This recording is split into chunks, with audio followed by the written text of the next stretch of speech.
ocasión nos acompaña la doctora Clara García, que ya la conocen, una investigadora muy destacada que se ha dedicado sobre todo a la religiosidad de la Nueva España, el estudio de las cofradías, así como también de pues la época virreinal, específicamente de lo que nos va a hablar ahora, las reformas borbónicas antecedentes de la independencia, un tema que hay que estar revisando constantemente, no solamente en el caso de la Nueva España, sino que creo que también en el resto de los virreinatos del Imperio.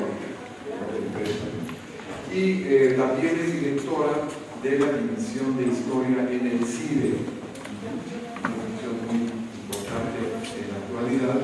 Y bueno, pues venga, muchas gracias por estar con nosotros, sabemos que está muy ocupada y hace un espacio desde allá, desde las tierras lejanas de Santa Fe, que es otro mundo, para venir a estar con nosotros realmente es un esfuerzo.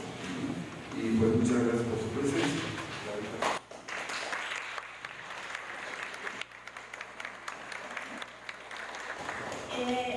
Manuel me invitó a dar una conferencia que se llama Las reformas borbónicas y las independencias. No voy a hablar de la independencia, voy a hablar de las reformas borbónicas. Y no voy a hablar de las reformas borbónicas como antecedente de la independencia, voy a hablar de las reformas borbónicas como un nuevo paradigma, ¿no? que rompe con un sistema anterior que algunos historiadores llaman antiguo régimen, con el cual yo no estoy de acuerdo, pero que rompe con digamos, el sistema político que había regido por lo menos por 2 siglos bajo los Austrias, ¿no? Las reformas borbónicas, como su nombre lo indica, son unas reformas que llevan a cabo los reyes borbones, es decir, una nueva dinastía que llega al poder en España a partir de la guerra de sucesión que inicia el siglo XVIII.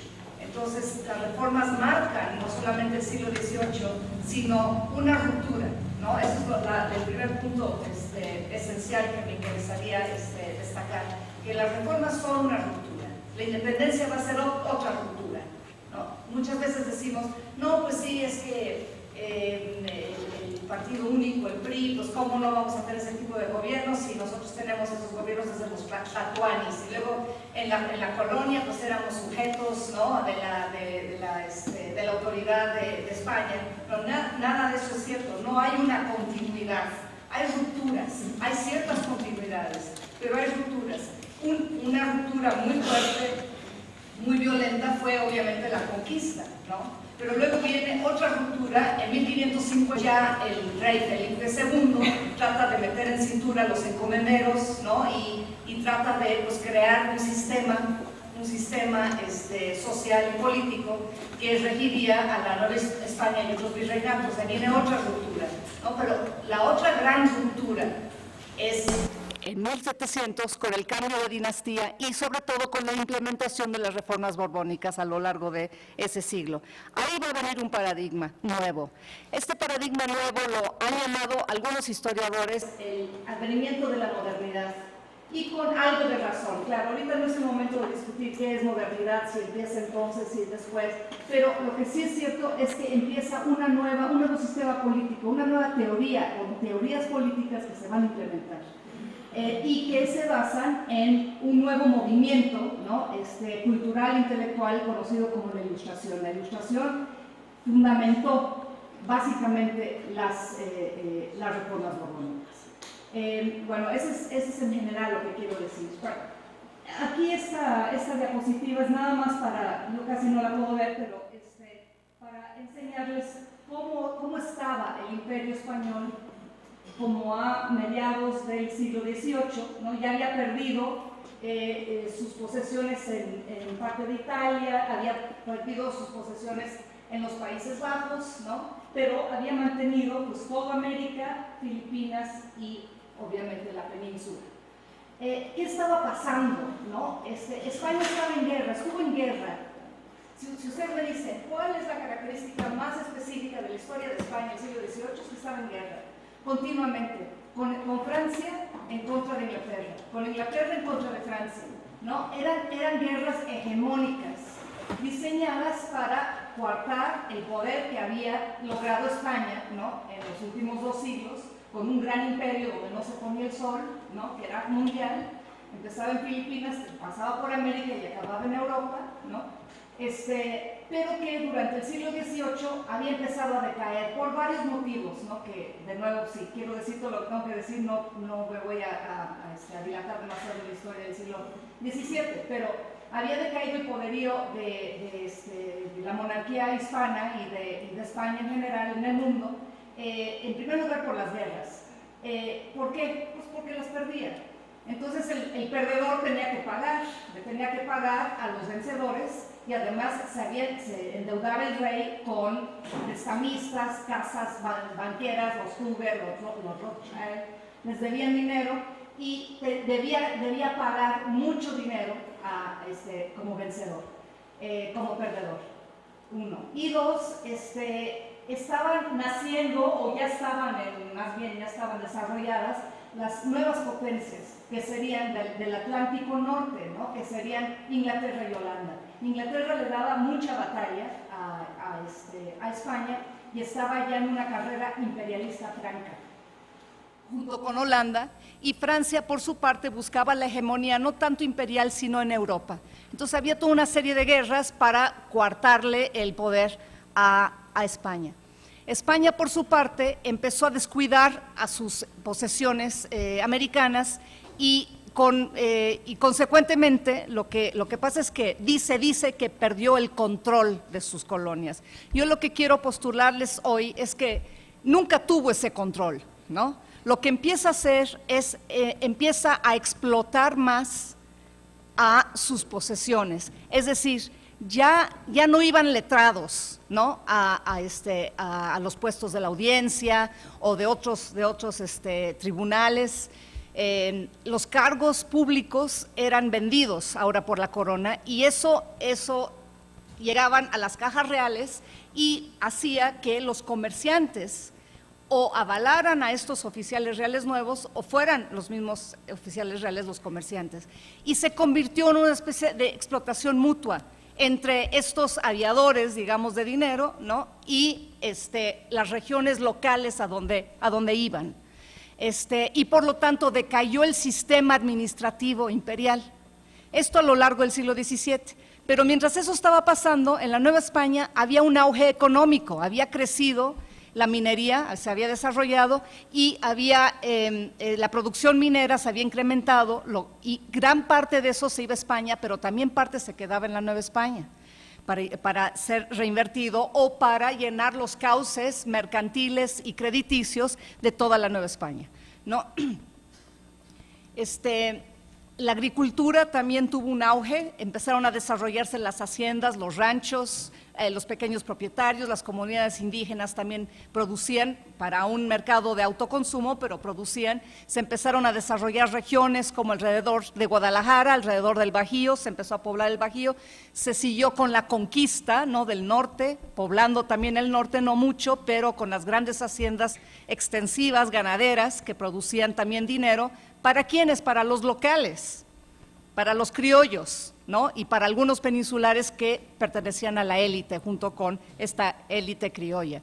Entonces, la Nueva España en el siglo XVII tuvo un auge, al contrario de España, que estaba en declive, ¿no? Ese es el escenario de la Guerra de Sucesión que en 1700 logra ganar Francia, y por lo tanto impone en el Reino de España a su nieto, Felipe d'Anjou, ¿no? Que es el nieto de Luis XIV, nada menos, ¿no? Entonces, frente a un contendiente de los Austria que pierde. Entonces, esta es la escena, ¿no?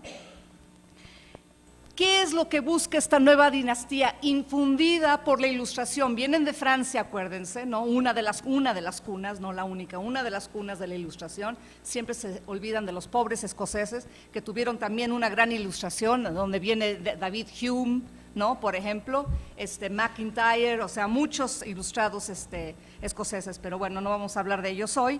Entonces viene de una de las cunas de la Ilustración, nieto de Luis XIV, y viene con la idea de reformar, ¿no? Otra palabra para reformar, modernizar. Quieren modernizar este sistema. ¿Para qué? Para que España recupere su hegemonía. Tan sencillo como eso, ¿no? ¿Cómo lo van a hacer? con una administración ordenada, ¿no? Efectiva, racional, ¿no? Y unas sanas finanzas. ¿Les recuerdan a algo? ¿No? Quieren una mejor tributación, ¿no? Y quieren, obviamente, fortalecer el poder del rey. Es la era del absolutismo. Inglaterra ya llevaba un siglo de absolutismo, ¿no?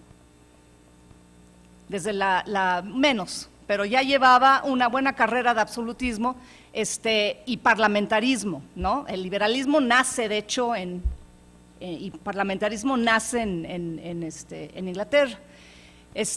Bueno, entonces, ¿cuáles son los principios básicos de este nuevo paradigma? En primer lugar, y antes que otras cosas, es el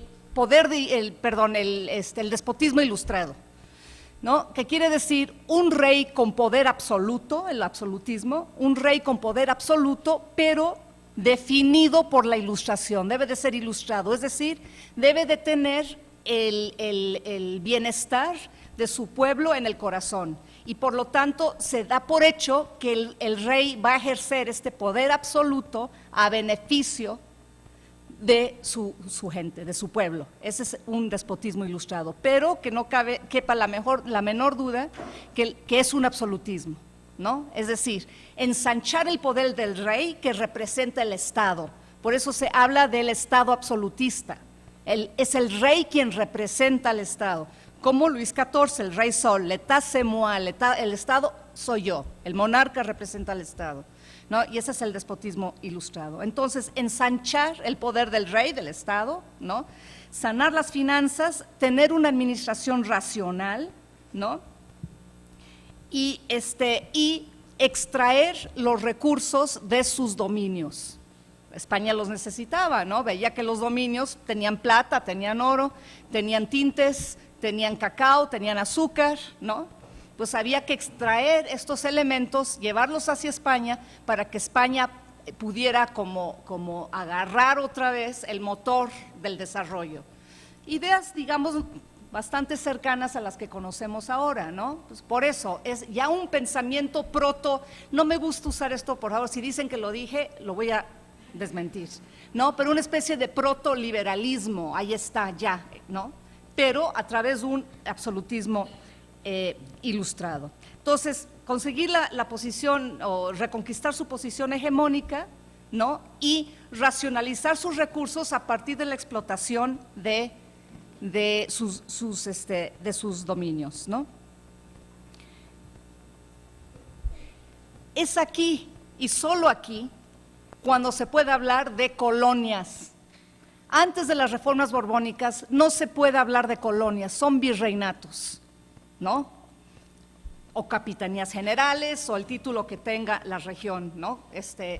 Pero no son colonias. Y ahorita voy a hacer un rápido esbozo de el sistema bajo los Austria, que muchas veces no nos damos cuenta.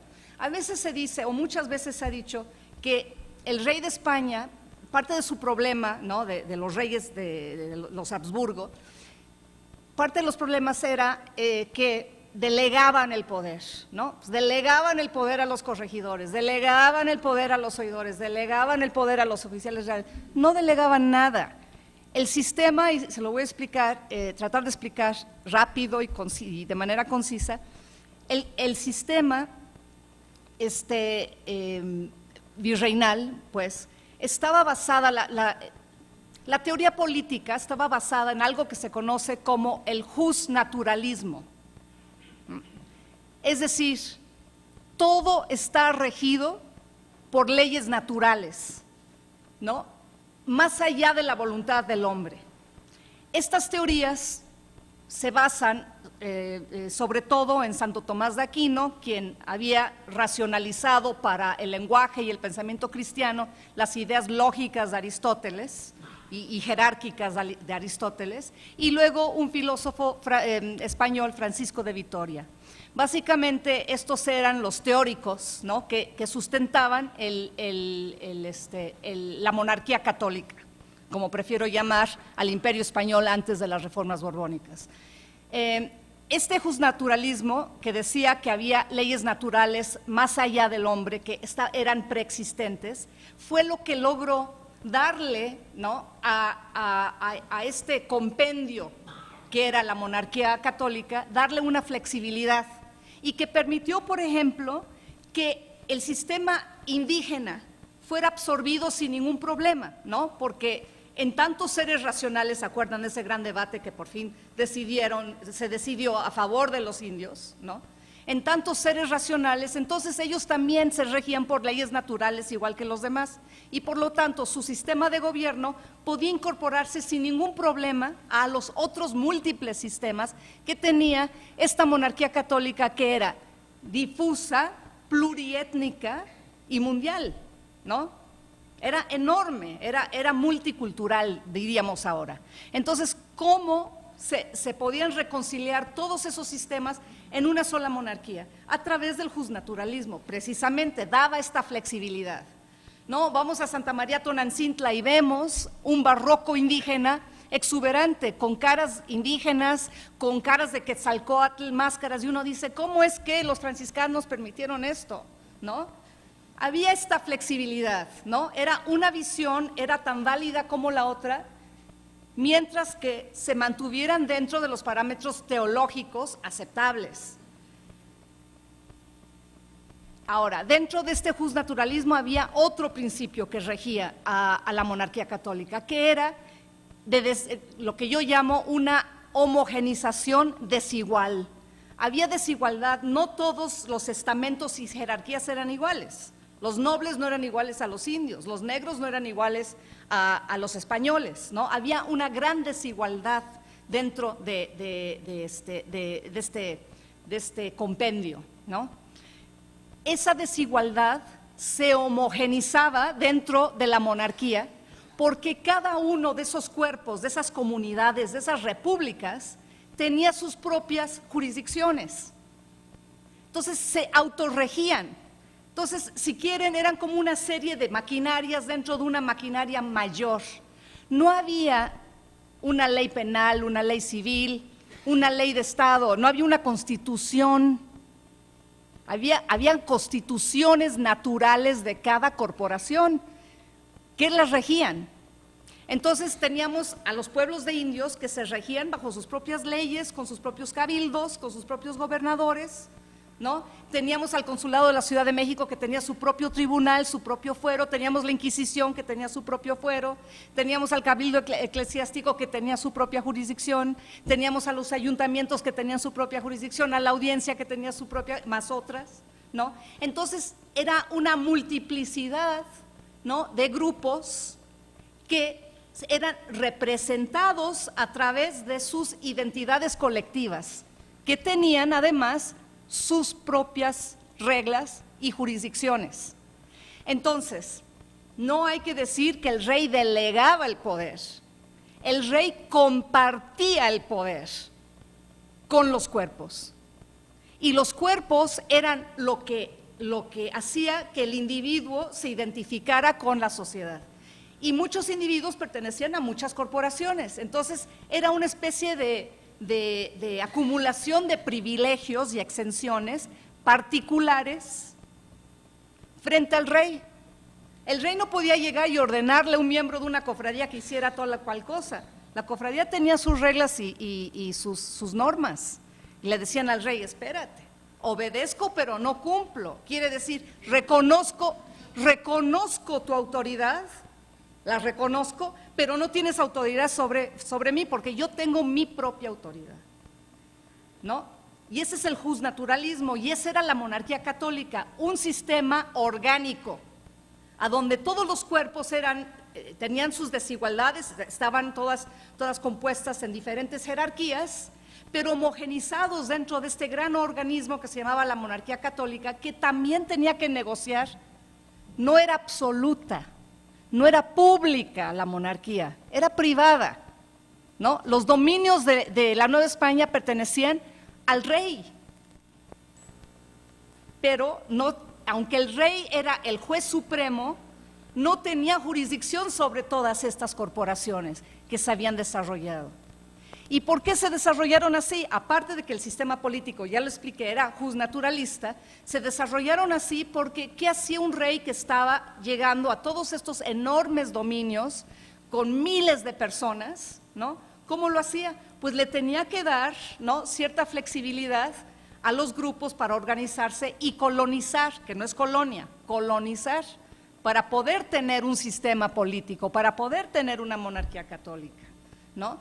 Entonces, a lo largo del tiempo, muchos grupos que dentro del justnaturalismo se constituyeron, se volvieron muy poderosos, como por ejemplo los encomenderos, tan poderosos que el rey en los 40, 50 del siglo XVI se tuvo que aliar con los frailes regulares para darles la estocada a los encomenderos y que no formaran una aristocracia, ¿no? Ahí está el rey ilustrado, ¿no? Y atrás está Madrid, su capital, ¿no?, pero ordenada, todo está ordenado, está los jardines, la ciudad, ¿no?, ahí está el carruaje, y da una imagen de majestuosidad, ¿no?, de poder, de fuero, que es lo que querían comunicar los Borbones, ¿no? Querían retomar los hilos del poder, quitándole a todos estos cuerpos, grupos, repúblicas, ¿no?, los fueros particulares y hacer un solo fuero, el del rey.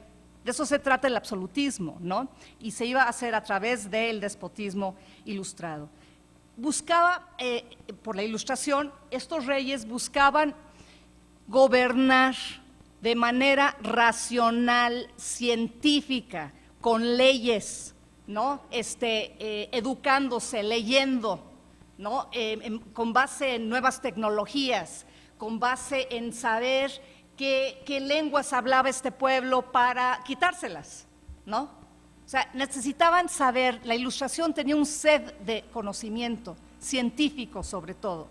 Ahora, ahí vamos a tener un problema al que luego voy a referirme, que este nuevo pensamiento racional y científico se va a contraponer con el viejo sistema de pensamiento eclesiástico, no religioso, que es otra cosa, ¿no? Eclesiástico, y con el justnaturalismo también, ¿no? Va a estar peleado la ilustración con el escolasticismo y la idea de las leyes naturales divinas preexistentes y más allá de la voluntad humana, ¿no?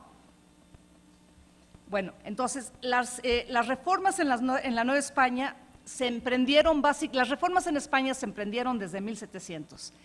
Y las reformas en la Nueva España se empezaron a instaurar a través de el monarca, uno de los más grandes Borbones, si no es que el más, Carlos III, quien deseaba, dentro del contexto de las luces de la Ilustración, ser un déspota ilustrado. Ya había aplicado estas fórmulas racionales, científicas y de gobierno y administración ordenado como virrey en Nápoles. Pero cuando muere el rey de España, él es el sucesor inmediato y tiene que embarcarse de Nápoles a España. Así es que ya había tenido un laboratorio en Italia, ya tenía esa experiencia. Entonces, la siguiente, por favor, ahí está, ese es Carlos III, también en toda su gloria, como un monarca casi militar, ¿no? La culminación del déspota ilustrado. Él designó a un visitador que se llamó José de Gálvez, al quien regresaré al rato, como visitador general de la Nueva España entre 1765 y 71. Lo mandó para imponer las reformas, porque sabía que no iba a ser fácil, ¿no? Con un sistema ya de usos y costumbres, ¿no? Hay que decirlo, ¿por qué no? No nada más los indígenas tienen usos y costumbres, sino todos, los criollos, los españoles mismos, los peninsulares, tenían usos y costumbres. Entonces, estas tradiciones, este antiguo sistema, si ustedes quieren, va a ser reformado. Entonces, ya sabían que iban a tener problemas, porque va a ser reformado desde arriba, desde allá, y en contra de los intereses locales y las jurisdicciones de los cuerpos que ya llevaban 2 siglos ejerciendo. Entonces manda a un hombre fuerte llamado Gálvez para imponer estas reformas. Se trataba, y eso lo quiero enfatizar, de un operativo de sujeción, no se le puede nombrar de otra manera. La idea era someter a los dominios para que sirvieran a los intereses de la metrópoli. Se empiezan a usar palabras ya como colonia, metrópoli, ya no reinos, ya no monarquía, esta idea organicista, ¿no? Ya no, ya se separa, ¿no? La metrópoli es la metrópoli, las colonias son las colonias y están ahí para servir al rey, ¿no? A España. Entonces es un operativo, lo manda con un ejército, ¿no? Y se instituye el ejército por primera vez. Entonces, este ejército que llega a la Nueva España tiene dos tareas iniciales, a las que luego también me voy a referir, pero ahorita lo voy adelantando, dos tareas iniciales: expulsar a los jesuitas y someter cualquier rebelión de manera violenta. Ahora, era natural que entonces se viera a José de Gálvez, a las Reformas y al ejército como invasores. Ahí empieza algo, ¿no? Ahí empieza un quiebre. Ahí viene ya un primer aviso, un foco rojo. Algo está pasando, y no nada más en contra de los indios, en contra de la élite también, ¿no? Van a sujetar, sobre todo los que tienen dinero. Si quieren dinero, pues no se van a ir contra los pobres que se decían, estoy usando terminología de la época, de los desarrapados, los desposeídos, la plebe. No se iban a ir contra ellos, no tenían ni un tlaco que darles, ¿no? Se iban contra los que sabían que tenían los capitales, es decir, comerciantes, hacendados y mineros sobre todo, ¿no? La iglesia, y luego las comunidades indígenas que tenían sus cajas de comunidad. Esos eran los 5 puntos en contra de los que iba Gálvez. Entonces se instituye el ejército un poco para imponer las reformas, para que el rey pudiera retomar los hilos que se habían desarrollado independientemente de España. Ya se estaba viendo España como algo separado de sus virreinatos y de sus posesiones, ¿no? Y ahí es cuando ya se puede hablar de convertir a la Nueva España y otros virreinatos en colonias, ¿no? Ya con esta idea de sujetar. Ya no podían existir privilegios por encima de las necesidades públicas del Estado. Ya no podía ser. Ahí ya tenemos los principios de un pensamiento moderno. No estoy diciendo que sea mejor o peor, nada más digo, ahí tenemos un primer acercamiento a una modernidad política, ¿no?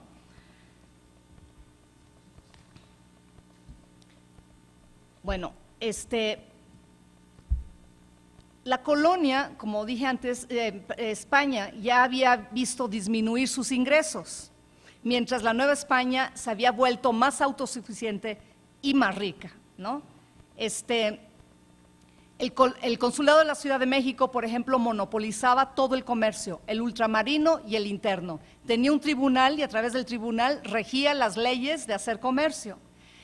A ese tribunal pertenecían más o menos 200 hombres, quienes eran los que regían, ¿no?, este comercio, y estaban vinculados con el consulado de Cádiz.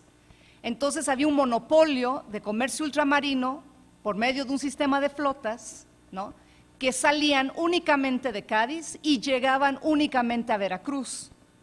Y de ahí las mercancías eran revendidas, pero controladas siempre por el gremio del consulado de México, ¿no?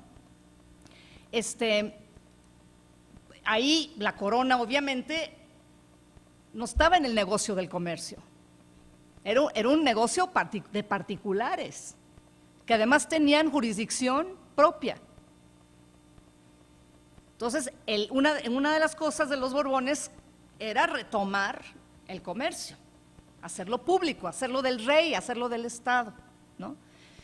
Otra forma que perdía recursos la corona, a nivel local, ¿no?, los comerciantes hacían negocios con los oficiales reales locales, los corregidores y los alcaldes mayores. Y entre los dos, uno que era una justicia, ¿no?, un juez, y el otro que era el comerciante que tenía el dinero, ¿no?, muchas veces avalaba al oficial real, como les decía antes, y ese oficial real forzaba a los indígenas a vender ciertos productos a ciertos precios, y eso se llamaba repartimiento de comercio. Entonces, eso pasaba dos cosas: explotaban a las comunidades de indios, y dos, les robaban a la corona ingresos. Entonces, por ahí se iba también otra parte. Luego, ¿qué otro problema había? La Guerra de los 7 años, a donde involucró también a Francia contra Inglaterra en los Estados Unidos y provocó de alguna manera la independencia de los Estados Unidos, también tuvo repercusiones en el Imperio Español. Inglaterra, si se lo pueden imaginar, llegó con navíos de guerra en 1762 e invadió a La Habana. O sea, llegó al corazón del imperio. Los reyes se asustaron, nunca había pasado esto antes. O sea, ya estaban ahí. La Habana era el primer puerto de entrada. Después estaba Veracruz y el resto del imperio. Entonces asusta mucho la corona y también por eso instituye el ejército y lo manda a la Nueva España para defender las fronteras del imperio. El norte, ¿no? Las costas y otra cosa. Pone un impuesto que se llama los situados, que va a ayudar a la defensa del imperio y que va a ayudar a mantener las economías de muchas de las islas, como Cuba, ¿no? Como la Española, para pagar costos de la administración de gobierno. Entonces, la Nueva España pagó mucho para las reformas borbónicas, ¿no? En dinero. Y esto es también otra explicación del por qué se dieron estas reformas borbónicas. La hegemonía, pero también el miedo de la invasión. Ahí estaban ya los ingleses. Necesitaban fuentes de recursos inmediatos para poder pagar una defensa. ¿Y cómo se iba a hacer esto? Extrayendo, pero también tributando, ¿no? Es la discusión de ahorita, es una discusión muy moderna. Querían también incrementar la producción de la minería, acabar con el monopolio de comercio, como ya dije, para que se exportara más plata a la península. El consulado tenía el monopolio también de la recaudación de ciertos impuestos, que era el alcabala, que era el 6% sobre la venta de productos, hoy se diría el IVA, ¿no? Y el almojarifazgo, que era también un 6% sobre los artículos que entraban por buque, que es un impuesto aduanal. Eso lo recaudaba el consulado, a cambio de un pago mísero que le daba a la corona. Ahí no estaba recibiendo esos impuestos la corona, ¿no? Entonces, el consulado sí era como el enemigo público número 1, junto con la iglesia, que se le veía como una institución fuerte, que tenía mucha injerencia social y que tenía mucho dinero en tierras y en efectivo, en capitales. Esos eran los dos que quería controlar sobre todo. La iglesia gozaba de un fuero, ¿no?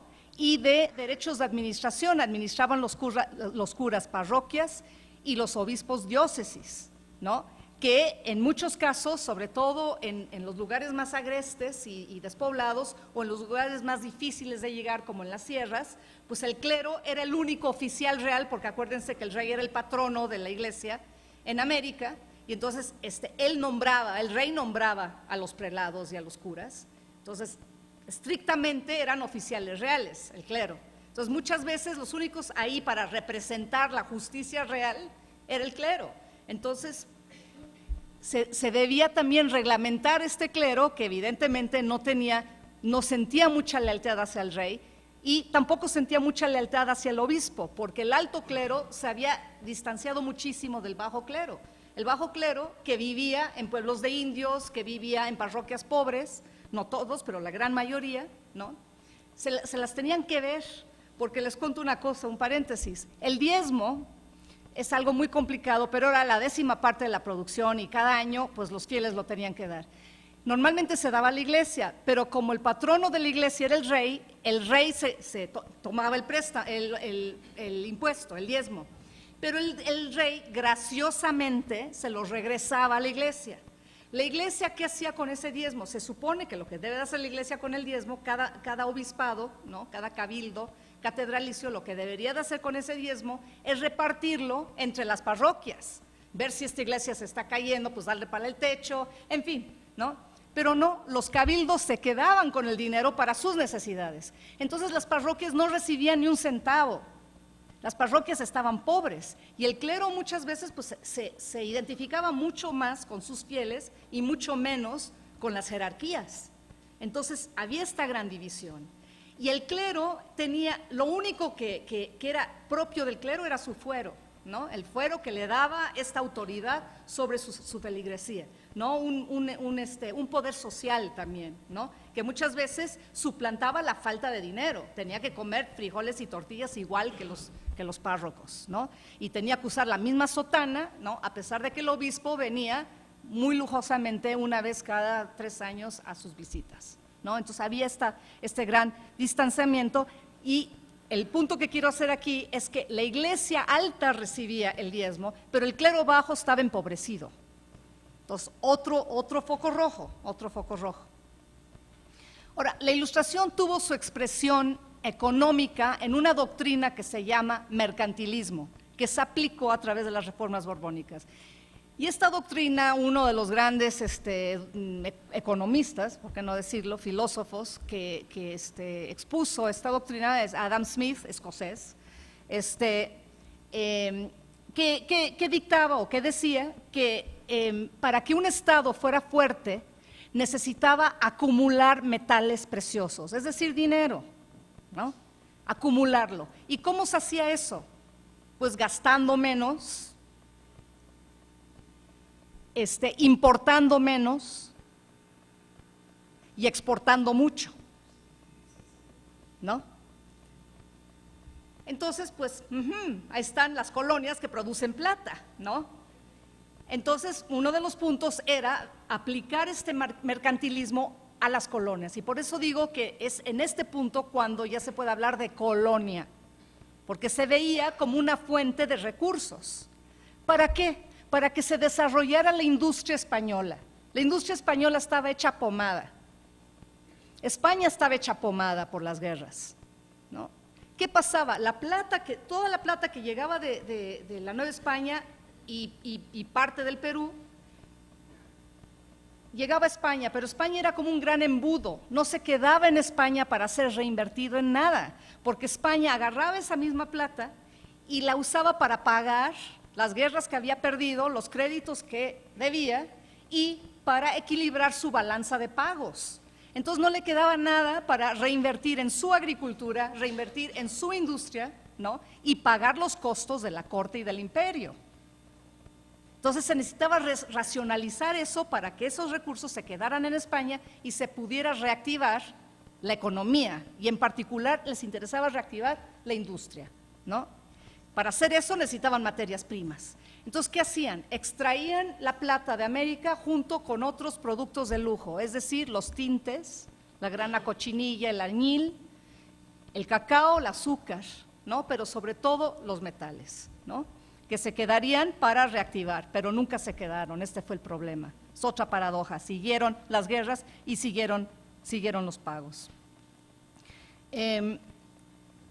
Ahora, en la opinión, había muchos filósofos, economistas como Jerónimo de Ústaris, Bernardo de Ulloa, José del Campillo y Cosío y Gaspar Melchor de Jovellanos en esta famosa ilustración. Ahí está el ilustrado científico.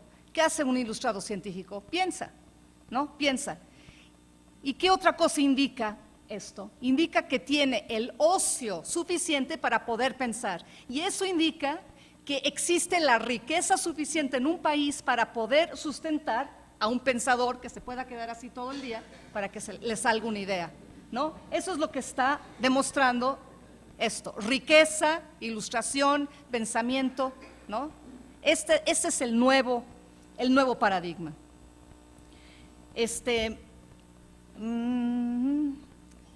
Bueno, ¿qué es lo primero que hace la corona? Le quita el arrendamiento fiscal al consulado, les quita el arrendamiento del almojarifazgo y de la alcabala. Eso es lo primero que hace. Ya en 33, la corona les había quitado la casa de moneda, que también controlaban, ¿no? Se asociaban con los mineros en las minas, en los reales de minas, ¿no? Para extraer la plata, luego la transportaban, ¿no? La beneficiaban y luego la llevaban a la casa de moneda para acuñarla. Todo eso controlaban. Entonces la corona les quita a la casa de moneda y en su lugar pone nuevos empleados reales, proclives hacia el rey, ¿no? La Nueva España ya era la colonia más rica de las posesiones españolas. Pero los Borbones notaban que había lo que ellos llamaban un desorden administrativo. No era un desorden para alguien que tenía estos ojos nuevos de ilustrados. Para un Habsburgo o un justnaturalista no era un desorden, ese era el orden natural, la desigualdad y la negociación entre poderes y jurisdicciones, que se traslapaban y había pleitos, en fin. Por eso no había leyes generales, porque cada cabeza era un mundo y se tenía que negociar. Cada corporación tenía su propio fuero, su propia jurisdicción, ¿no? Y se dirimían estos problemas de manera casuística, caso por caso. No había una constitución, ¿no? Eran normas privativas, exclusivas. Entonces, el nuevo pensamiento ve esto como un desorden administrativo, ¿no? Pues porque no hay una cabeza para organizar todos estos locos que se están peleando y se están quitando la lana mientras la corona está fuera del juego, ¿no? Entonces el rey necesita una burocracia, funcionarios que les pague el Estado y que funcionen para el beneficio del Estado y no para su propio beneficio, ¿no? Y estos oficiales reales nuevos se tenían que encargar de las 4 causas de gobierno, que es lo que hacen los Borbones: la causa militar, la causa judicial, la causa fiscal y la causa administrativa. La siguiente, por favor. El intendente era Gálvez, este es José de Gálvez, nuestro visitador general. El intendente fue una nueva figura que introducen, copiado del sistema francés, las intendencias, ¿no? Entonces, el intendente era un comisionado del rey, mandado no tanto para administrar, pero sobre todo para maximizar la recaudación fiscal. Eran 2 causas, administrativa y centralización fiscal. Eso es lo que va a Gálvez y él instaura las intendencias. El siguiente, por favor. Ahí están, ahí están para darles una idea también, muchas de las ciudades principales del territorio y su año de fundación, ¿no? El intendente también fue mandado para limitar el poder del virrey. Acuérdense que bajo el justnaturalismo se pensaba también que el virreinato era como otro reino de España y que el virrey era par del rey y que por lo tanto el reino de la Nueva España, porque así lo escribían los criollos, el reino de la Nueva España tenía derechos y privilegios como cualquier reino de España. Pero esto se hizo como en la mentalidad común, en el día con día. Nunca se dio una real cédula, nunca hubo una orden, nada. Y esto daba la idea de que la Nueva España, ahorita que se estaba intentando sujetarla, que la Nueva España tenía derechos ancestrales a ser autónoma de la corona. De ahí viene, desde el siglo XVI viene estos impulsos autonomistas que muchos criollos a lo largo de los siglos y sobre todo terminando las reformas borbónicas lo tomaron muy a pecho y legalmente argumentaban una causa por la cual la Nueva España debía ser autónoma, ojo, no independiente, autónomo, lo que en inglés se llama home rule, o sea, autogobierno dentro de un imperio. Mantener los privilegios locales, ¿no? Frente a una embestida del absolutismo. La siguiente, por favor. Ahí tenemos las provincias internas del norte. Lo que hace Gálvez es dividir administrativamente al territorio para que sea más fácil de gobernar y, lo sabemos, más fácil de tributar, ¿no?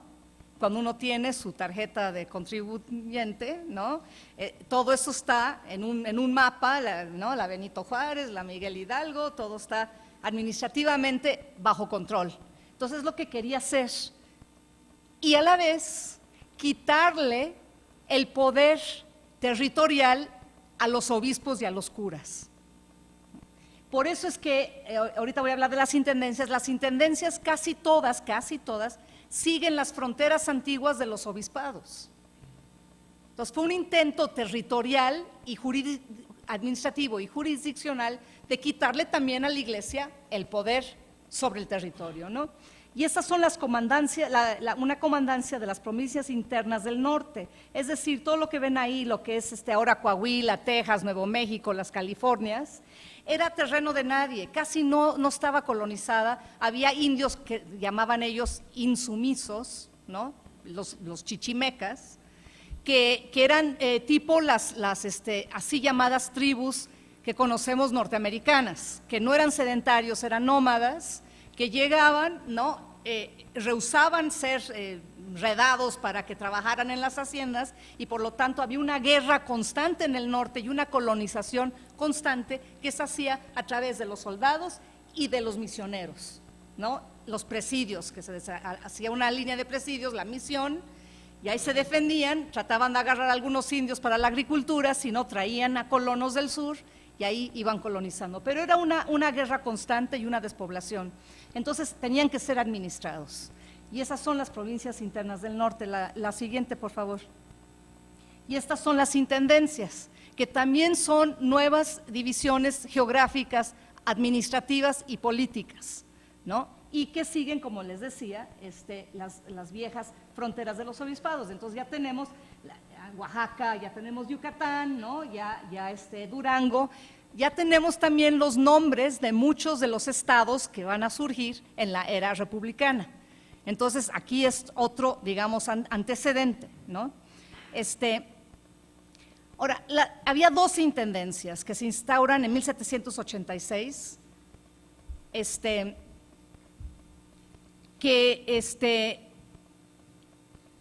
los intendentes obedecían a Gálvez, ¿no? No al virrey. Entonces fue un intento de apartar al virrey y crear unas nuevas figuras que obedecieran al visitador general, que eventualmente, bueno, se iba a referir al rey. Entonces también es un atentado a todos esos oficiales locales que se habían hecho de sus espacios de poder y de su forma de gobierno, cualquiera que esta haya sido explotativa, corrupta, como ustedes lo quieran llamar, pero pues que eran los poderes locales, que vienen estos intendentes españoles, peninsulares, a quitarles el poder a muchos criollos que durante el siglo XVII se habían logrado ascender a las audiencias, a los cabildos catedralicios. Gálvez los quita a los criollos de estos altos puestos y los reposiciona a los peninsulares. Entonces es un golpe muy fuerte a los criollos y a los administradores locales. Pero ¿qué pasa? El virrey no siempre, quedaron algunas intendencias bajo el mando del virrey. Las provincias internas del norte estaban bajo un comandante de las provincias internas del norte. Ya tenemos otros oficiales que van a estar también, ¿no?, peleándose. ¿Y qué pasa también? Antes de esta división se había hecho una división fiscal para centralizar la recaudación y esas fronteras fiscales chocaban con las fronteras administrativas. Entonces, este desorden administrativo, ¿no?, es suplantado por un nuevo desorden administrativo, con nuevos oficiales enajenando a los antiguos que en su mayoría eran criollos. Un gran problema, ¿no? El próximo, por favor. Ahí está un subdelegado de intendentes, eran las nuevas figuras. El próximo, por favor. Ahí está el famoso segundo conde de Revillagigedo, que intentó mejorar el sistema en los 80s por medio de reglamentos, muy ilustrado, ¿no? Muy ilustrado. Pero pues nadie hacía caso de los reglamentos. Entonces ese fue el problema. Mientras el absolutismo quería colocar especialistas, tecnócratas, a ver si les suena, ¿no? Tecnócratas a cargo de las decisiones fiscales de la colonia, y querían con esto limitar los poderes del virrey, mientras las viejas autoridades y los viejos sistemas estaban funcionando en contra de esto. Entonces tenemos un problema grave, porque se trata de suplantar algo, pero lo nuevo que se puso no funcionó del todo bien. Ahora, si el rey quiere limitar los privilegios de las corporaciones, si el rey quiere cortar la exclusividad de los grupos privativos, entonces pues hay que eliminarlos, como trató de hacer con el consulado de la Ciudad de México, ¿no? Pero no podía nada más limitar un poco, pero no mucho. Entonces, ¿qué se le ocurre? Crear nuevas corporaciones con nuevos privilegios, con nuevas exenciones, con nuevos fueros que supuestamente iban a estar obligados frente al rey y iban a estar sujetos al rey. Pero esto tampoco sucedió, como el caso del ejército. Una nueva corporación con fuero exclusivo, ¿no? Sí, con peninsulares en los altos mandos. Pero ¿qué pasa? El ejército se quedaba en la Nueva España, tenía que reclutar de los locales, ¿no? Entonces el ejército era local, indios mestizos, ¿no? Indios, castas, negros, criollos. Era un ejército local, por eso es que la independencia también fue una guerra civil. Se enfrentaron novohispanos contra novohispanos, no estaban peleando españoles, salvo algunos. ¿Y qué otra cosa pasa? Los negros, los pardos, los mulatos, los criollos pobres, los desposeídos, vieron al ejército como una forma de ascensión social, entonces le da más poder a las poblaciones locales, lo que no querían. ¿Y qué otra cosa pasa? Los criollos ricos que se ven maltratados con toda esta recaudación, impuestos y todo lo demás, se meten también al ejército y ascienden a los mandos medios. Se criolliza el ejército, pobre rey, ¿no? Entonces está multiplicando las corporaciones y le está dando más oportunidades a los criollos mientras les está dando en la cabeza. Decreto de libre comercio. El consulado hay que acabar con él, ya le quitan los arrendamientos, todo esto. Vamos a romper el monopolio. Decreto de libre comercio. Ya no solamente va a ser Veracruz y Cádiz. Ahora van a ser todos los puertos del imperio, todos que pueden comerciar entre sí. Perfecto, ¿no? Muchos del consulado entraron a la bancarrota. Se crean nuevos consulados. Entonces, no queremos al consulado de la Ciudad de México, pero no lo podemos acabar del todo, entonces vamos a crear nuevos consulados con nuevos tribunales y nuevos privilegios. Se crea el de Guadalajara y se crea el de Veracruz. Sí logran desarrollar sus regiones, sí logran dar impulso al comercio interno y externo, sí logran detener el poder del consulado, pero de nuevo el rey está multiplicando privilegios y cuerpos, corporaciones, que no va con el absolutismo, ¿no? De nuevo ahí, o sea, quería hacer todo para quitarle el poder al consulado de Cádiz y de México. ¿Qué otra cosa falló? Les quitó el monopolio del comercio transatlántico, pero no les pudo quitar el monopolio del comercio con Manila, Acapulco-Manila. Era un comercio de volumen más bajo, pero más rico, porque eran puros artículos de lujo, porcelanas, jades, piedras preciosas, sedas, marfiles, ¿no? A cambio de plata americana. Entonces no les pudo quitar ese, y tampoco les pudo quitar el monopolio que tenía la compra y venta de cacao con los comerciantes de Venezuela. Entonces mantuvieron dos monopolios muy importantes, aunque perdieron el de Veracruz, y se crearon estos otros dos. Entonces los comerciantes estaban fúricos, ¿no? Criollos ricos de muchos años. Como necesitaba plata, las otras grandes reformas fueron las mineras. Entonces necesitaba incrementar la producción. Para eso decidió darles un cuerpo jurisdiccional a los mineros, o sea, erigir una nueva corporación. No tenían los mineros un consulado como los comerciantes, pero ahora sí ya lo iban a tener, llamado el Tribunal de Minería. Entonces les da su tribunal, les da un colegio de minería para enseñar las nuevas técnicas de extracción para que se pudiera producir y beneficiar mejor los metales, ¿no? Y les da un banco de fomento. Les reduce el costo de los insumos como la pólvora y el mercurio y les reduce el quinto real, el impuesto sobre la producción de la plata, a 1/10 parte. Pues encantados. Nada más que, ¿qué pasa? Los comerciantes eran mineros.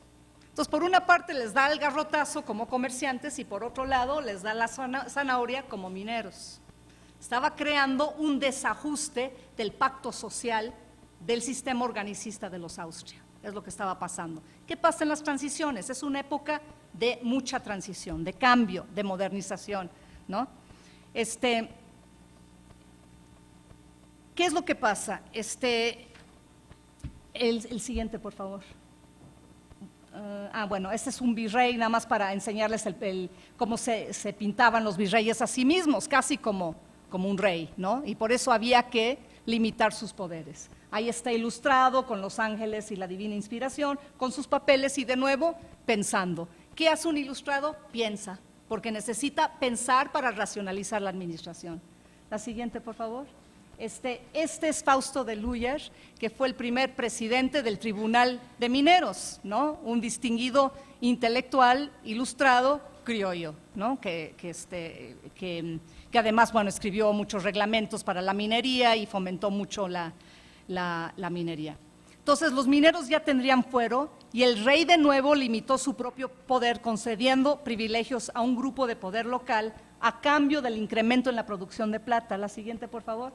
Aquí vemos, bueno, una moneda de la época. La siguiente, por favor. Aquí vemos cómo se incrementó en los virreinatos de México y de Perú. Ese es el comercio que dice ahí, es la minería. A ver. Pensé que me podía acordar, pero no. Así es un cuadro comparativo del ingreso anual de la Real Hacienda de México y de Lima entre 1750 y 1816. Como ven, consistentemente fue subiendo, ¿no? Los impuestos que recaudaba la corona. Entonces, en lo fiscal le fue bien a la corona, ¿no? En lo social y en lo político le fue ya saben ustedes cómo, ¿no? Entonces, el siguiente cuadro, por favor. Este es un cuadro de la acuñación de oro y plata en la Nueva España. Como verán, tuvo un incremento enorme gracias a estos privilegios que les fueron concedidos a los mineros. Pero obviamente ya luego en la época de la independencia pues decae por razones evidentes. Pero ahí ven que la política de descentralización fiscal y de extracción de metales, que era la primordial, pues sí tuvo éxito, pero ¿a costa de qué? A costa del imperio, ¿no? Esas son las reformas borbónicas. Bueno, la tierra siguió siendo como hoy, ¿no? Los bienes raíces es la forma más segura para invertir, ¿no? Lo es hoy, lo era antes, lo será siempre.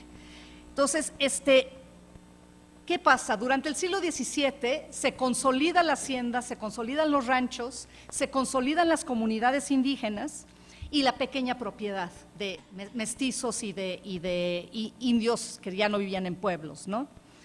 El Bajío se consolidó, tenía una serie de ciudades medias, ricas, ¿no? Celaya, Salamanca, Querétaro, Guanajuato, ¿no?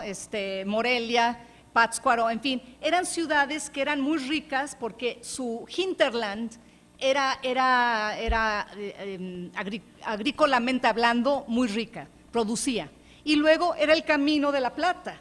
Entonces por ahí pues había mucho intercambio de mercancías, de plata, y este centro, conocido como el Bajío, se desarrolló muchísimo. También era una zona con algunas áreas de indígenas sedentarios, pero también nómadas. Entonces fue un área de colonización de criollos desde muy temprana edad, digamos, desde el siglo XVI, fue una zona muy fluida. Llegaban trabajadores de todas partes, indígenas, castas, españoles pobres, criollos pobres, a trabajar en las minas y en la agricultura. Entonces fue un área muy dinámica, demográficamente hablando, un área muy rica, por la plata y también por la agricultura. El Bajío se convirtió en el granero de la Nueva España, era una zona muy rica. Se desarrollaron también ahí las ciudades y obviamente los bastiones en los criollos en los ayuntamientos. No es entonces un error que la cuna de la independencia haya sido el Bajío, ¿no? Guadalajara también había incrementado mucho su producción agrícola y había tenido un gran auge toda esa zona, así también como el norte, como les había mencionado antes. Sin embargo, la producción agrícola estaba sujeta a muchos problemas. Unos naturales, ¿no? El chahuizle, por ejemplo, las heladas que acababan con las cosechas, y luego la inestabilidad de la mano de obra, ¿no? Epidemias, se moría la mano de obra y luego pues no había de dónde, porque no era como el centro sur y el sur, que había comunidades indígenas de donde podían reclutar mano de obra, ¿no? En el 37 empieza una sucesiva cadena de crisis, ¿no?, que produce una serie de hambrunas, epidemias y muertes que afecta a la producción. Y que expulsa a mucha gente de las haciendas y engrosa estas filas de los desposeídos, de los desarrapados, que luego van a formar parte de las huestes en la independencia. ¿Por qué? Porque no tienen trabajo, no tienen qué comer. Mucha de esta gente no sabía leer y escribir, no sabía los preceptos de la Ilustración, ni los derechos del hombre de la Revolución Francesa, ni habían leído la Constitución jeffersoniana, ¿no? Era gente que tenía hambre, que se había visto atacada en sus privilegios locales por los oficiales reales del rey y que ahorita estaban desposeídos. Entonces ahí andaban. Y de esta gente, ¿no?, echó mano Hidalgo para esta primera rebelión, ¿no?, que fue una rebelión de más de 20,000 personas que se juntaron esa noche en Dolores Hidalgo porque eran mineros que habían perdido su chamba, indios, peones, mestizos que habían perdido su chamba, comunidades de indios que ya no tenían maíz que comer, ¿no? Y aquí estaba Hidalgo prometiéndoles la abolición del tributo, ¿verdad?, la abolición de la esclavitud, y vamos en contra del mal gobierno, es decir, José Bonaparte, que luego ya termino con eso. Los salarios de los mineros y de los trabajadores agrícolas no subieron. Entonces estancaron los salarios y las crisis fueron sucesivas. Por otra parte, los hacendados también se vieron atacados. ¿Por qué? Porque necesitaban crédito para comprar los insumos para hacer la siembra y luego esperar que la siembra se diera, vender el producto y pagarle al prestamista. Ese prestamista muchas veces era un comerciante. Entonces, David Brading, en su libro Mineros y Comerciantes y en Haciendas y Ranchos en el Bajío Mexicano, dice, bueno, hizo un estudio que comprueba que las haciendas no se quedaban en manos de la misma familia por más de 3 generaciones por el endeudamiento constante que tenían. Las tenían que vender con todo y deudas a un precio de baratija, ¿no? Entonces, ¿quiénes heredaban las haciendas? Los secundones criollos, porque las criollas se casaban con el sobrino o el allegado peninsular que llegaba de España, quien era el peninsular casado con la criolla, quien era el que heredaba el negocio del comercio. El negocio de la agricultura le heredaba el secundón, y por eso tenía esa mala fama de flojo, ¿no?, de que derrochaba toda la lana, que se daba la buena vida como junior, porque vivía en las haciendas así a costa del dinero del papá. Pero la realidad era que era una dura necesidad, ¿no?, y que muchas veces se perdía. Entonces los criollos ahí otra vez perdían, y los hacendados nunca les dieron un tribunal, ¿no? Entonces ahí también es otro foquito rojo, ¿no? Entonces se endeudaban. Las malas cosechas eran cíclicas. Precisamente cada 10 años ha estudiado Enrique Flores Cano, y él determina que 1809 a 11 hubo un ciclo de epidemias muy dura. Coincide con la independencia, coincide con toda esta gente que estaba, ¿no?, muriéndose y sin trabajo y con hambre. Había mucha gente en la calle, por decirlo así, mucha gente en el campo de que echar mano, mucho enojo, ¿no? Entonces las crisis agrícolas también ayudan, la desigualdad también ayudó, ¿no?, y se incrementó durante las reformas. Los comerciantes acechaban a los indígenas y a los pequeños productores para venderles sus depósitos de subsistencia de maíz y de trigo. Se los compraban a precios de baratija, los llevaban a las alhóndigas de las ciudades, donde especulaban y vendían el maíz cuando estaba al precio más alto. ¿Por qué atacan a la alhóndiga a los 20,000 de Hidalgo? Representa algo, representa el despotismo ilustrado, representa los comerciantes, ¿no? Representa esta injusticia y esta desigualdad. Las ciudades, los ayuntamientos eran bastiones, como les dije, de los criollos. Los regidores tendían a ser criollos, y era la institución de gobierno local que se enfrentaba siempre, ¿no?, que negociaba siempre con las instituciones reales, ¿no? Por otra parte, ahí vivían otras corporaciones que eran los gremios. Los gremios también monopolizaban la producción, determinaban quién entraba a ser el artesano del cuero o de la plata o del oro, determinaba en qué precio se vendía el producto, pero a su vez daban asistencia y daban identidad corporativa y fuero a sus miembros. Bueno, las reformas borbónicas acabó con el gremio y liberalizó la industria. Bueno, uno supondría que por fin los agremiados quedan libres para vender sus propios productos. No, como son pequeños productores, se fueron a la goma y los que compraron todo eso fueron los grandes comerciantes, ¿no?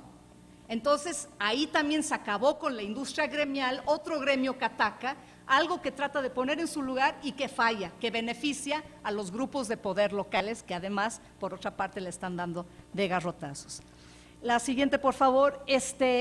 Ahí está la famosa pintura de Goya, Carlos IV con su esposa María Luisa, y nada más lo hice por maldad. Ahí está Godoy, el ministro real, que se dice que era amante de la reina, y si ven al joven Fernando, aquí lo hizo con exactamente las mismas facciones que Godoy, porque Goya era todavía más malo que yo. Godoy extendió a América un decreto que se llamó la consolidación de vales reales. Era la élite novohispana porque no había bancos. Entonces había una circulación de capitales donde cada quien se prestaba y se represtaba a lo largo de años, y que esos intereses mantenían obras pías, capellanías, orfalinatos, ¿no? Y otras cosas que ahorita no se me ocurren, pero que mantenía un sistema caritativo, que mantenía la iglesia. Al exigir la corona que esos capitales en préstamo se entregaran a las cajas reales a cambio de un vale real, creó una crisis pavorosa financiera, ¿no? Una crisis, ¿no? Todo descapitalizaron a la Nueva España en un abrir y cerrar de ojos. Entre 1804 y 9 salieron de la Nueva España en las cajas reales de consolidación más de 19 millones de pesos. Mucha gente perdió su patrimonio, ¿no? Muchos conventos, ¿no? Porque la iglesia no es un monolito, está compuesto de muchas de esas corporaciones perdieron dinero, muchos comerciantes perdieron dinero, muchos pequeños prestamistas pagaron dinero. ¿Por qué? Porque estaba el ejército. Señor Antonio de Basoco, veo que aquí tiene usted 8 préstamos. Entonces iba con el señor Faguaga, iba con el señor de Yermo y pues, dame lo que te presté hace 20 años, ¿no? Y pues nadie tenía el capital porque siempre había una escasez de capital circulante. Entonces ahí empieza la independencia, ahí otro gran quiebre, junto con la desigualdad que traté de demostrar con todas estas huestes de gente en las calles sin trabajo por las crisis agrícolas. Los indios, la mayor parte de la población, 3,5 millones, significaba más de la mitad de la población novohispana. En general, las comunidades habían podido mantener sus tierras gracias al uso bastante inteligente de las normas legales españolas. Argumentaban que el rey les había dado sus títulos a las tierras y lo defendían. Tenían fuero, los indios de República de Pueblo tenían fuero, con tal de que estuvieran en su comunidad. Una vez que salían, pues ya eran forasteros.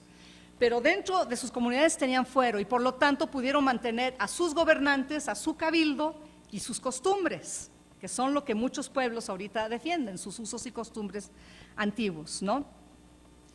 Y su religiosidad. Los obispos y los virreyes ilustrados atacaron las manifestaciones populares barrocas religiosas, las vieron como desordenadas, que podían dar lugar a un disturbio social, como algo asqueroso, ¿no? Como algo popular, no educado, que se debía reglamentar. Eran ruidosas, se vendían aguas frescas, la gente les daba diarreas, eso decían, ¿no? Con las aguas frescas y los buñuelos que decían que se vendían, y era una devoción descontrolada, exuberante, no acorde con lo racional y moderno del pensamiento ilustrado. Entonces, el Cuarto Concilio Provincial Mexicano, que mandó convocar Antonio de Lorenzana, la siguiente por favor, un obispo regalista, entre otros que había, que creía en las reformas borbónicas porque se hizo aliado del rey, se hizo regalista porque le convenía controlar a las devociones. Y lo que se hace en cuanto a la política eclesiástica de los reformadores es secularizar las parroquias, es decir, quitárselos a los regulares, que eran corporaciones propias, que no obedecían directamente al Papa, tenían su propio provincial, hacerlas a un lado y dárselas al clero secular, que estaban bajo el obispo, y el obispo, a su vez, que estaba bajo el rey. Entonces era un regalismo católico, ¿no? Y eso es lo que hace que expulsen a los jesuitas, ¿no?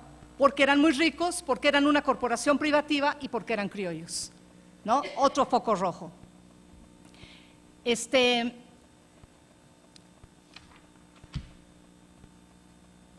Significativamente este concilio condena a los jesuitas y afirma los derechos de la corona, pero significativamente este concilio provincial mexicano nunca se pudo ejercer.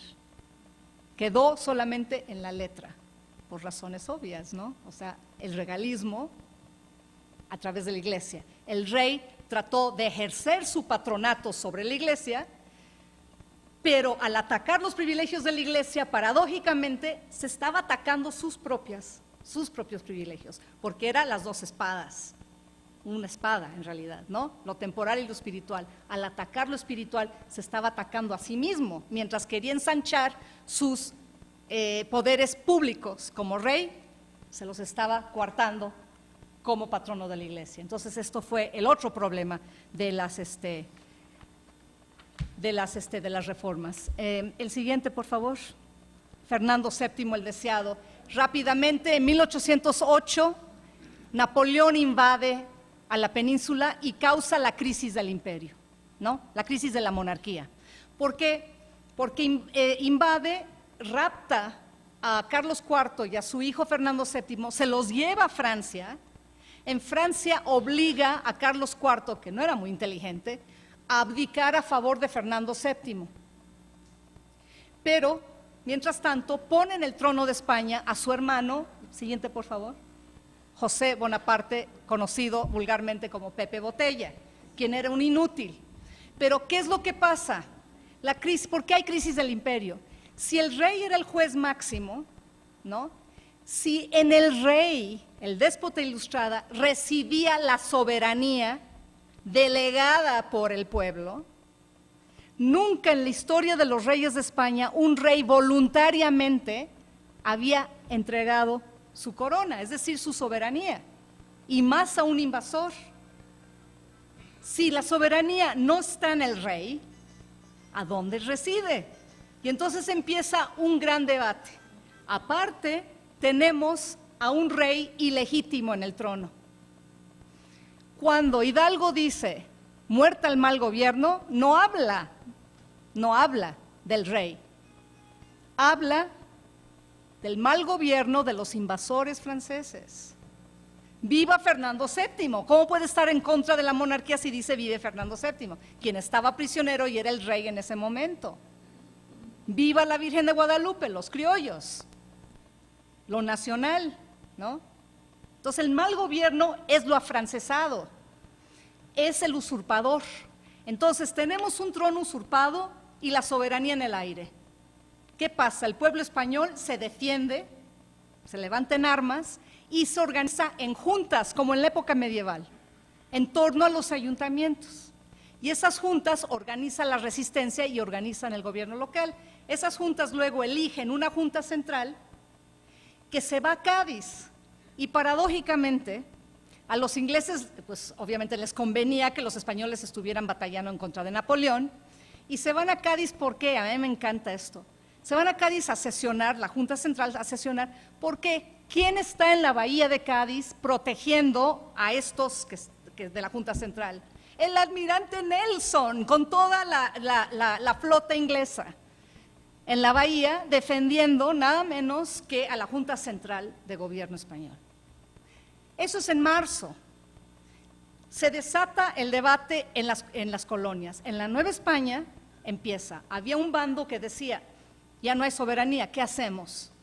Pues un lado, los más tradicionalistas, los comerciantes, los peninsulares, los que buscaban mantener sus privilegios y el viejo orden, dice, no, pues nos vamos a someter a la Junta Central, ¿no?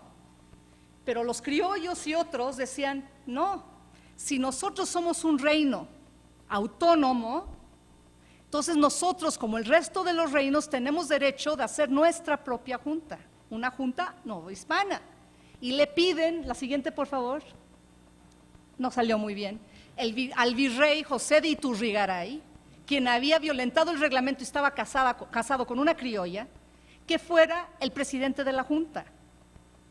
Pues los peninsulares que habían controlado el consulado de la Ciudad de México, que ya los impuestos, que la consolidación, que no sé qué, estaban viendo que ya iban a perder ahí poder frente a los criollos, y los criollos vieron una buena oportunidad para declararse autónomos mientras, entre tanto, regresaba la soberanía a la corona, ¿no? Pues, ¿qué pasa? El 15 de septiembre de 1808, un almacenero, es decir, un miembro del Consulado de la Ciudad de México, prestamista, don Gabriel de Yermo, agarra a la milicia de comerciantes y da un golpe de Estado, arresta a Iturrigaray, por el miedo de que Iturrigaray le diera la autonomía a la Nueva España y le diera el poder a los criollos, quitándoselo a los peninsulares, ¿no? El primer golpe de Estado militar en América Latina se dio el 15 de septiembre de 1808. Lo hacen preso, lo exilian y ponen a un anciano militar ahí. Apoya el golpe. La siguiente, por favor. Ese es Gabriel de Yermo, claro. Ese es Gabriel de Yermo. La siguiente, por favor. Apoya el golpe el arzobispo de México, Francisco Javier Lizana y Beaumont, que al año siguiente, 9, es hecho virrey por un rato, ¿no? Entonces la Iglesia también va a proteger la tradición frente a esto nuevo, que no son tampoco las reformas borbónicas, es un espacio que se abre para el autonomismo criollo, que se había estado discutiendo, ¿no? por muchos años, ¿no? Entonces, ya para concluir, el siglo XVIII ocasionó una ruptura entre la cultura tradicional basada en el justnaturalismo, la visión barroca, una religiosidad popular y colectiva, una sociedad de cuerpos y una cultura ilustrada, racionalista, apegadas al control del Estado, con un ensanchamiento de lo público y una limitación de lo particular. Al romperse la flexibilidad del anterior régimen, o sea, el de los Austrias, o sea, el de los cuerpos, e imponerse un orden regido por una nueva burocracia centralizadora, fiscalizadora, ajena a los intereses locales y los problemas locales, se resquebrajó el pacto social entre la corona y la sociedad. Y por otra parte, la crisis del imperio pone en duda la soberanía. Pongan las dos cosas juntas y tienen la independencia. El próximo, por favor. Muchas gracias. Perdón por haberme...